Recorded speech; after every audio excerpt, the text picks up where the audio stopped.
Proloq. Mason məbədi. 20-33. Sir necə ölməkdədir? Bütün dövrlərin lap başlanğıcından əsas sir bu olub. 34 yaşlı iddiaçı içində şərab qızaran insan kəlləsini nəzərdən keçirirdi. İç, öz-özünə dedi. Qorxu heç nə yoxdur. Ənənəyə uyğun olaraq iddiaçı yoluna dar ağacından asılmağa məhkum edilmiş, orta əsrlər dövrü yeritliklərinə məxsus ritual geyimdə başlamışdı. Gen köynək sinədə açıqdı. Şalvarın sol ayağı dizədək bükülüb. Köynəyin sağ qolu dirsəyə qədər qatlanıb.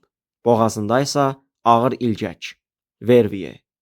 Lakin bugün o, qalan iştirakçılar kimi usta geyimində idi. Ətrafda tam geyimdə qardaşlar dayanmışdı. Quzu dərisindən taxma düymələr, kəmərlər və ağ əlcəklər. Mərasim medalları boğuq işıqda elə bil kabus gözü kimi bərq vururdu. Bu adamların bir çoxu adi həyatda çox yüksək postlar tuturdu. Ancaq burada onların dünyəvi vəzifələrinin heç bir əhəmiyyəti yox idi.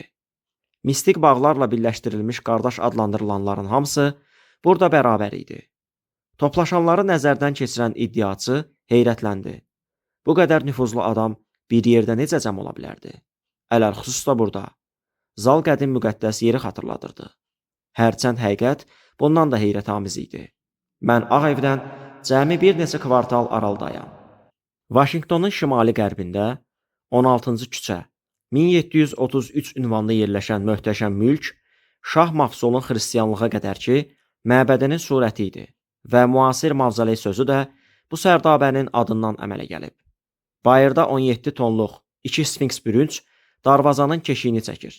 İçəridə mərasim zallarının, palataların, kitabxanaların və möhürlənmiş sərdabələrin zəngin bəzədilmiş labirentidir.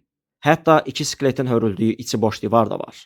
İddiaçıya deyiblər ki, binadakı otaqların hər birində sir var. Lakin o bilirdi. Sirlərdən ən mühümü məhz burada. İndi içində şərab olan kəlləni ehtiyatla ovuclarında tutub diz üstə dayandığı zaldadır. İbadət zalı. Mağara kimi. Əks sədalı. Perimetri üzrə ideal kvadrat. Yaşıl qranitdən monolit sütunların saxladığı tavan başgicərləndirici 100 fut hündürlüyə ucalır. Divarlar boyunca tünd ağacdan düzəldilmiş, üstünə əllə aşlanan donuz dərisi çəkilmiş oturacaqlı skamyaların yarusları düzülüb. Qərb divarının qarşısında 30 futluq taxt ucalır. Onun qarşı tərəfində gizlində arqan var. Divarları Misirin, Yəhudilərin, astronomik, kimyagərlik və iddiaçı hələ məlum olmayan digər qədim simvolların kaleidoskopu bəzəyir. Bugün ibadət zalına xüsusi şəkildə düzülmüş şamlar işıqlandırırdı. Gür olmayan alov və tavandakı pəncərədən keçən ayın işığı qaranlıqda zalın ən heyrətamiz bəzəyinin üstünə düşürdü. Bu, Belçikanın qara mərmər qayasından çapılmış çox böyük mehrab idi. Mehrab kvadrat kaşanənin düz ortasında idi. Sir necə ölməkdədir? İddiaçı yenə özünə xatırlatdı. Vaxtdır. Kimsə pıçıldadı. İddiaçı gözlərini qorxa-qorxa ağ geyimli yüksək vəzifəli adama qaldırdı. Möhtərəm usta. O milli kumir, xalqın sevimlisi, güclü, qıvraq və nağıllardakı kimi varlı idi. Bir vaxtlar qara saçlara düşən dən gümüşü rəngə çalırdı. Ustanın bütün görkəmi isə qüvvəsinə və iti ağlına dəlalət edirdi. Öhdəliyi götür. Möhtərəm usta astadan dedi. Yolunu başa vur. İddiaçının yolu bu cür yolların hamısı kimi birinci pilləyə və ya dərəcəyə ithaf olunması ilə başlamışdı. O vaxt elə indikinə oxşayan mərasimdə möhtərəm usta ithaf olunanın gözlərini məxmər sarğı ilə bağladı və ritual xəncərini çılpaq sinəsinə sıxıb sual etdi. Tamah və digər natəmiz fikirlərin olmadan həqiqətidir. Xoş iradənlə və məcburiyyətsiz bu qardaşlığın sirlərinin və neymətlərinin iddiaçısı olursan? Hə, ithaf olunan yalan cavab verdi.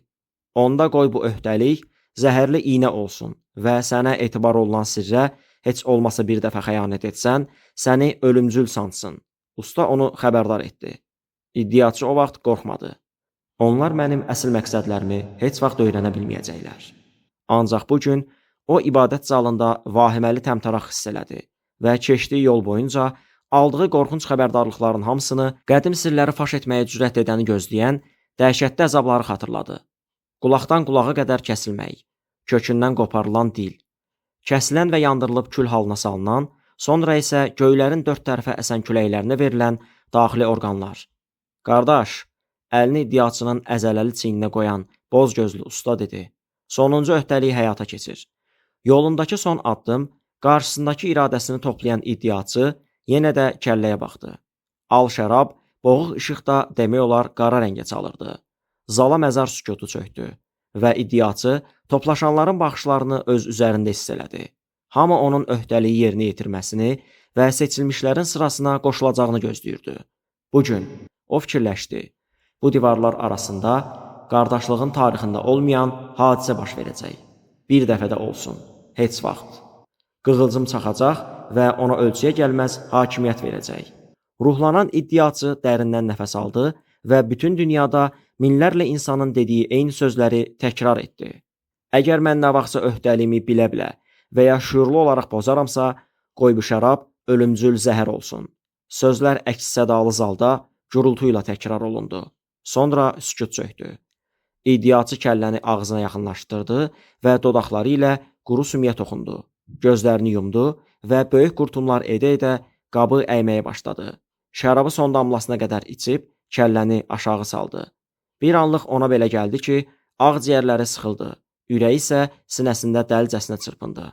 İlahi, onlar hər şeyi bilirlər. Lakin bu his tezliklə keçdi. Necə meydana çıxmışdısa, o cürdə. Tez yox oldu. Bədəninə xoş istilik yayıldı. İddiaçı nəfəsini buraxdı və heç nədən şübhələnməyən, axmaqlıq edərək indicə onu öz qardaşlığının gizli sıralarına qəbul edən boz gözlü adama özlüyündə güldü. Tezliklə sizin üçün qiymətli olan hər şeyi itirəcəksiniz.